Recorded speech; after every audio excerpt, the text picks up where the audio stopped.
Hello everyone. This chapter is about energy, and most of us are familiar with energy, but you may not be familiar with all the types of energy that we have available and how many,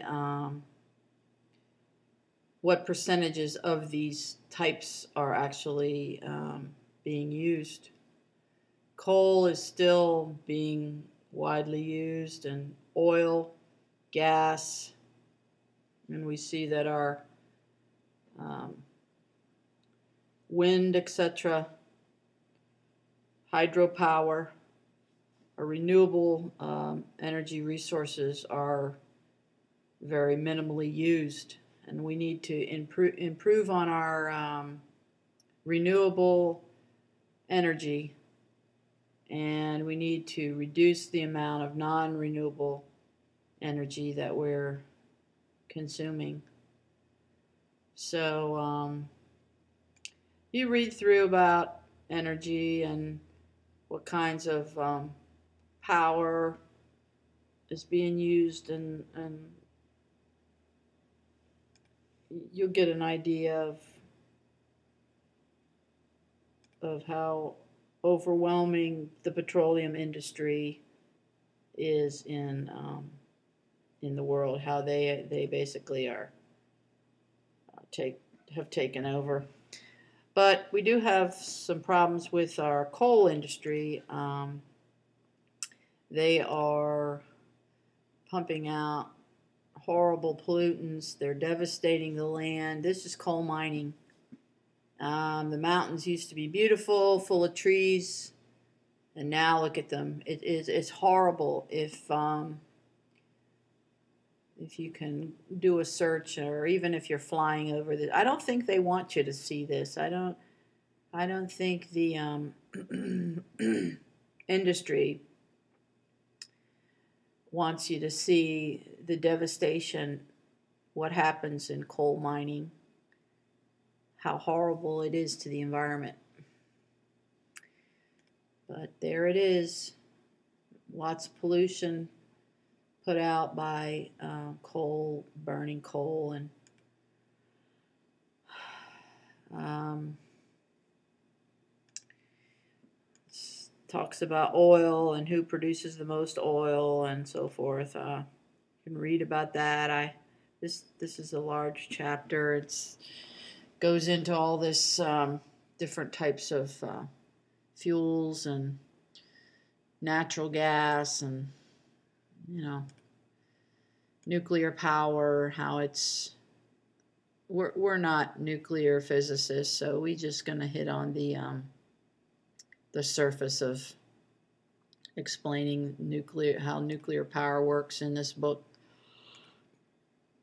But remember, water is used to cool these nuclear reactor, and just in the last chapter we were talking about uses of water, and it takes a lot of water to cool down a nuclear reactor.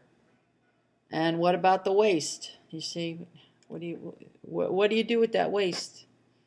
They bury it underground. It's horrible. Got to find ways to deal with these wastes from these energy sources that are producing all this waste. What can you do? Steps to save energy and money. Well, there you go. How about this one? How about using solar energy? Line dry your laundry. Okay, why don't you do that? Too many people using the dryer these days. Here's some information about building a green building. Having solar water heating and photovoltaic roofing, and high efficiency, this and that. Just a lot of ideas out there. A lot of people are jumping on the bandwagon, but for most of us it's still costs too much. They need to get the price down so we can afford it. Can we use biomass to can we use biomass as an energy? Well, we do have a lot of forestry and lumber companies that have excess chips that they're using, and we do have out here on in Belglade, some of the sugarcane farms are using their biomass, what's left from the extraction of the sugar from the sugarcane. They're using it, all the leafy material, the biomass.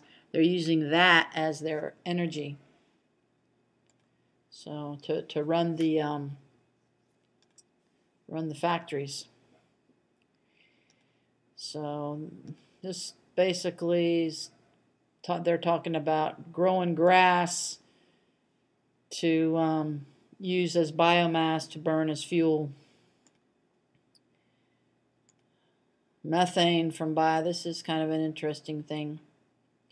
We have all these dumps that we put our waste out there, our garbage, and I do believe they are finally using the methane that's being produced from these the dumps to generate energy to run their recycling plants and different things at the dump site, different things. So it's one good thing. So we do have wind and solar energy, but it's not used enough. These are where you have good wind, where we can put up these big fans, but the problem is some of the fans they're putting up are right in the middle of a migratory route for birds, and the birds run into these fans or something like this, and they are being killed. So we need to be careful where we put these fans.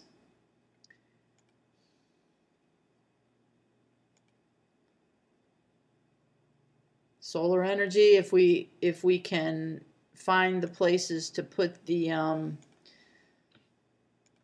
if we can find places to put these big fields of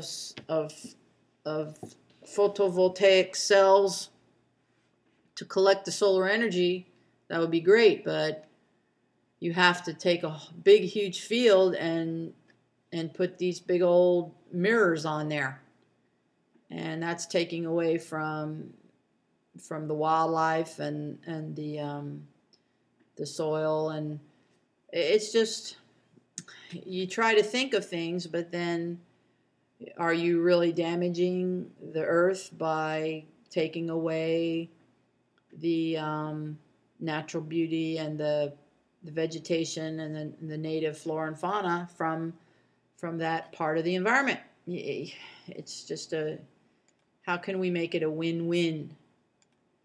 See, look at this big area that they had to take over to put all these photovoltaic cells on there.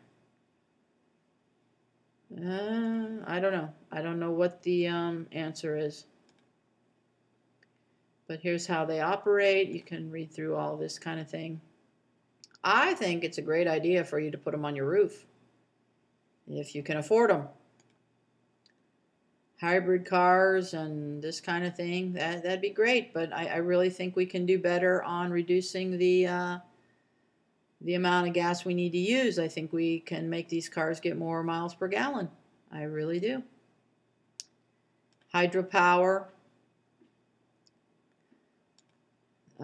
using the energy from waves and tides, that's something. But the problem with these most of the time is that the salt water corrodes these big turbines inside, and a lot of electrical connections. And whenever you put salt with electrical, it's not a good thing. So it costs a lot of money. Geothermal, well, we've got to get down to the hot part of the earth to use it.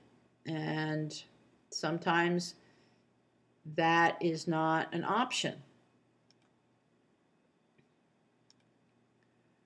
So there's all sorts of ideas out there. We need to just keep trying to create renewable energy, and I'm sure with our minds we can do it. We just need to have more ideas. How can we make it better? How can we become energy independent? So it's just a chapter on energy. And have a good day.